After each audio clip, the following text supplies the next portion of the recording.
Muy buenas tardes a todos los estudiantes del Instituto Mixto Miguel de Cervantes. Vamos a iniciar una clase virtual de sociología, principalmente ateniente a los temas de sociedad, estructura social, cambio social, clases sociales y sistemas económicos. Vamos a procurar elaborar algunas aristas en cuanto a estos temas principales, contenidos principalmente en la página 21 a la 29. Hago una aclaración en cuanto a que esta clase virtual se orienta a estudiantes que cursan el diversificado. Una de las primeras manifestaciones y conceptos que vamos a procurar establecer es en cuanto a lo que es la sociedad. La sociedad la vamos a ir entendiendo, la vamos a comprender como un grupo de personas. Comparten algunas cuestiones afines, circunstancias principalmente con vistas económicas. Debemos de entender que dentro de la sociedad existen también estructuras y clases sociales. Y todas esas, en cuanto a un nivel económico, en cuanto a algún tipo de nivel académico, comparten ciertos fines. Los guatemaltecos compartimos muchas circunstancias. Por ejemplo, compartimos cuestiones de idioma, cuestiones ideológicas, podemos compartir cuestiones políticas, pero todas nos circunscribimos principalmente de alguna u otra forma y nos identificamos en una cuestión nación y Estado.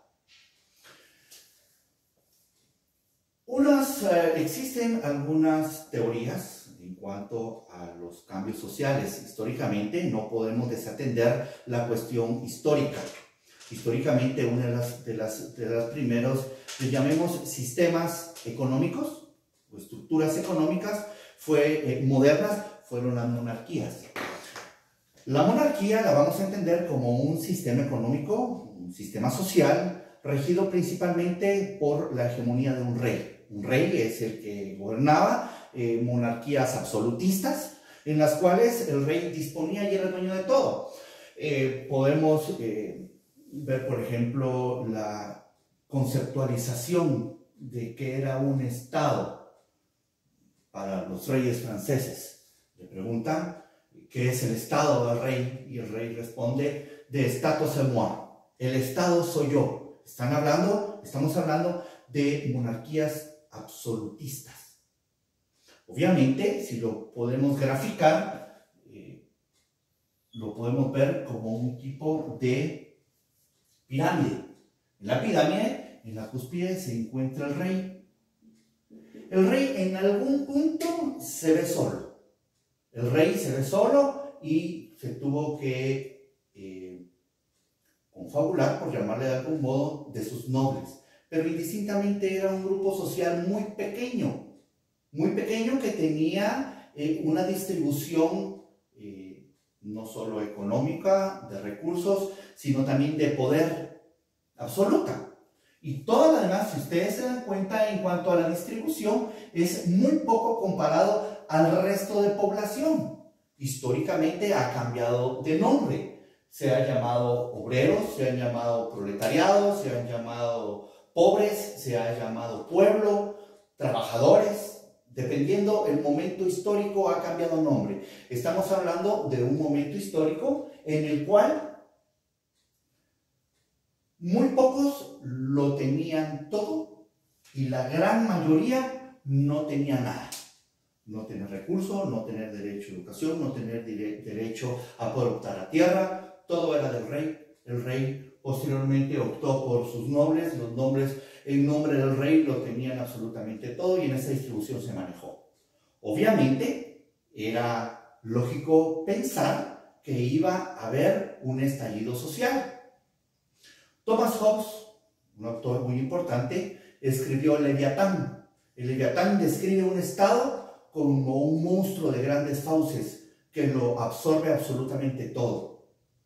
Y Thomas Hobbes establece que hay cambios sociales, pero todo cambio social tiene que ser impuesto a la fuerza.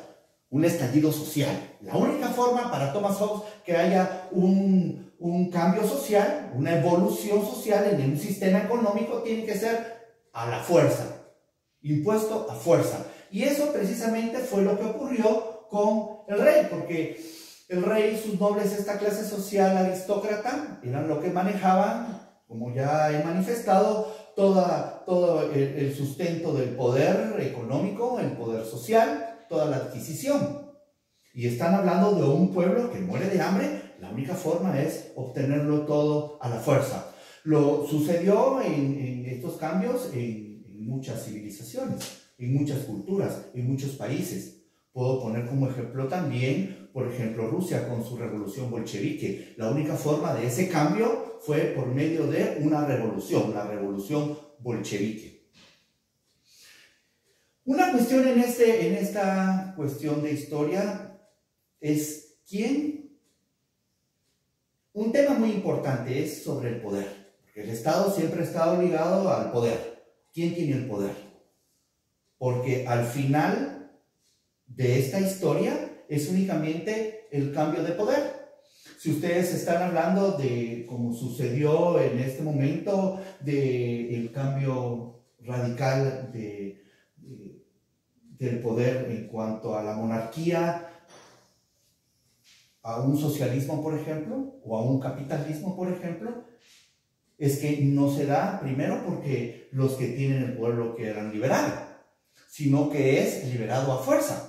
Pero el punto es, ¿quién está atrás de esta circunstancia? ¿Quién es el que patrocina? El pueblo como tal, sin perjuicio de ninguna circunstancia de malentendido, no tiene las capacidades ni intelectuales ni económicas. Siempre está respaldado por alguien o por algo que quiere el poder, por supuesto. En este caso nos vamos a circunscribir a los comerciantes. A los comerciantes, la clase burguesa que tenía el poder económico. No podía pertenecer a la monarquía porque no era parte de ellos, pero en un sentido de que sí se habían ganado y se ganaron a pulso tener algún tipo de poder económico. Empezaron a fraguar, empezaron a orientar todos, hasta que en algún punto se dio el estallido social.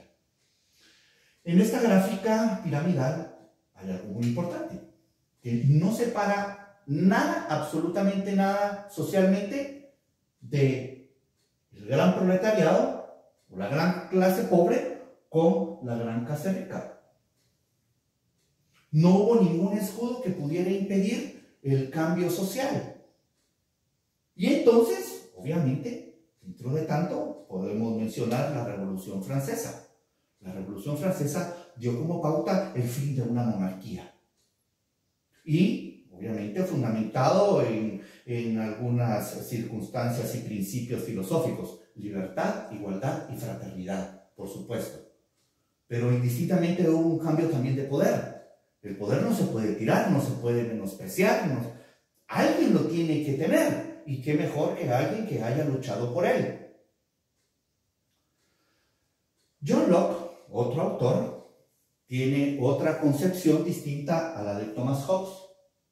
Él establece que los cambios sociales tienen que darse, pero tienen que darse paulatinamente. Son procesos en esto. Y cuando finalizan estas monarquías, se dio otro sistema, otras estructuras sociales, otros cambios sociales. De otra forma, otra pirámide, porque el poder obviamente tiene que ser piramidal, lo tienen que sostener pocos, definitivamente. Pero este nuevo sistema social se dio de otra forma de pirámide, creando, siempre obviamente ya no era un rey, sino es ni noble, sino es otra clase fundamentada con la burguesía.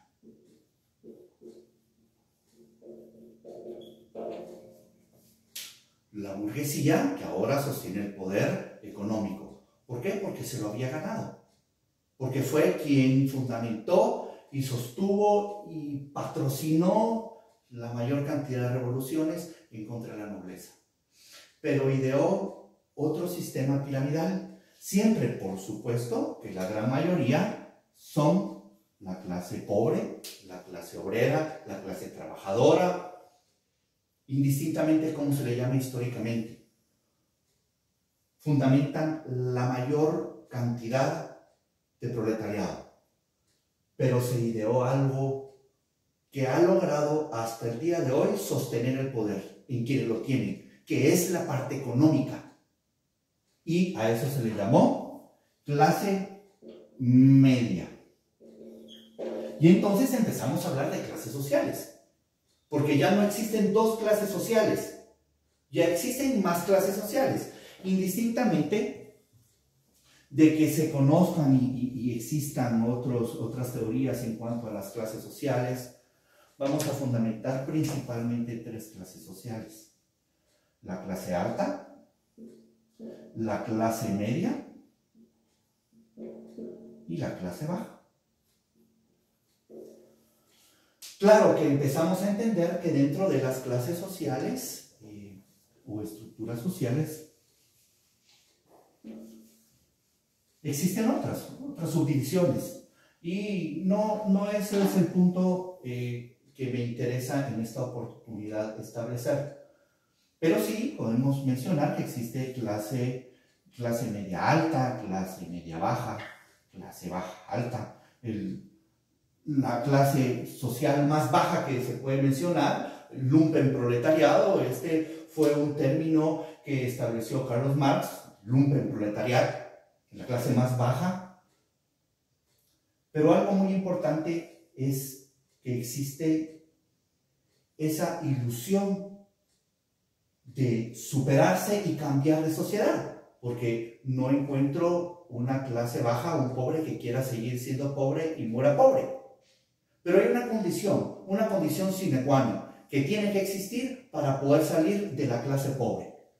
Y esta la han manifestado muchísimas instituciones, Organización Internacional del Trabajo, la Organización Mundial de la Salud. Muchas instituciones están de acuerdo, muchos teóricos están de acuerdo, en que hay una condición única, sin la cual no puede haber una escala social. Muy importante, antes de seguir continuando con este punto, es la cuestión que habíamos hablado de la circunstancia o de la pirámide de poder novedosa que existió, donde surge la clase media.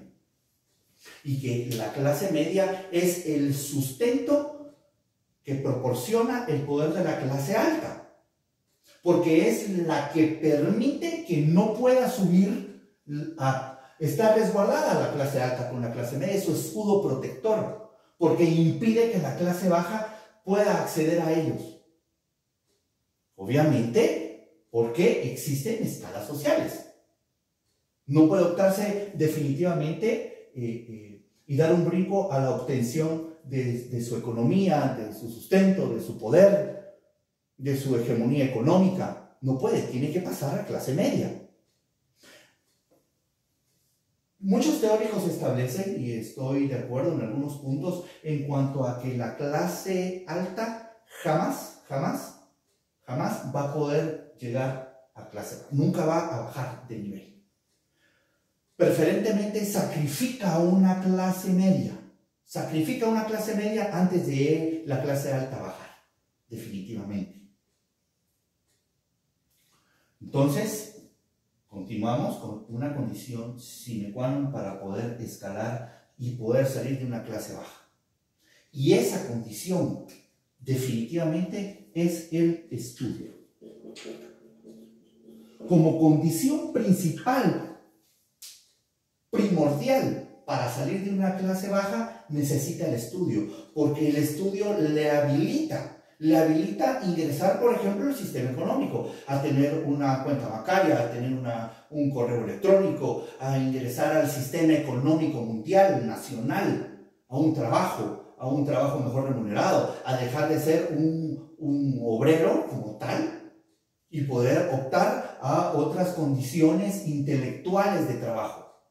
Pero el único es, en el caso de Guatemala, nos hemos enfrentado con cuestiones de atavismos sociales, círculos sociales que no finalizan en las familias. Por ejemplo, que generacionalmente no han considerado necesario ni pertinente el estudio en las familias, sino que simplemente el trabajo. Y entonces, una de las circunstancias son que, por ejemplo, se tienen muchísimos hijos, familias muy grandes, para que haya más manos de obra para trabajar y pueda salir la familia adelante. Por supuesto, esa es una de las tantas circunstancias, pero estos atavismos, estas taras sociales, se circunscriben a que generacionalmente no les ha interesado que la familia, no es pertinente que, por ejemplo, la mujer estudie, porque la mujer es de la casa. Esas circunstancias se han empezado a romper y entonces nos vemos con que la educación viene siendo algo primordial para la superación de una familia, no digamos personal, de una familia. Entonces es la primera circunstancia. Si no existe circunstancia, no se puede optar a salir de la clase baja. Y en ese sentido, entonces, por supuesto, la clase media es la clase que fundamenta la economía de un país. Porcentualmente se orienta en Guatemala, por ejemplo, a que la clase media está bajando. O la clase media se está disminuyendo. ¿Por qué se está disminuyendo? ¿Porque está subiendo a la clase alta? Definitivamente no. Es porque se está volviendo pobre, está bajando. Y entonces se enfrentan con que tiene la clase media que empezar a superarse, empezar a estudiar más, empezar a estudiar carreras universitarias. Son circunstancias muy alarmantes. Que una clase media en un país empiece a disminuirse es significativo únicamente que la clase pobre empiece a crecer más.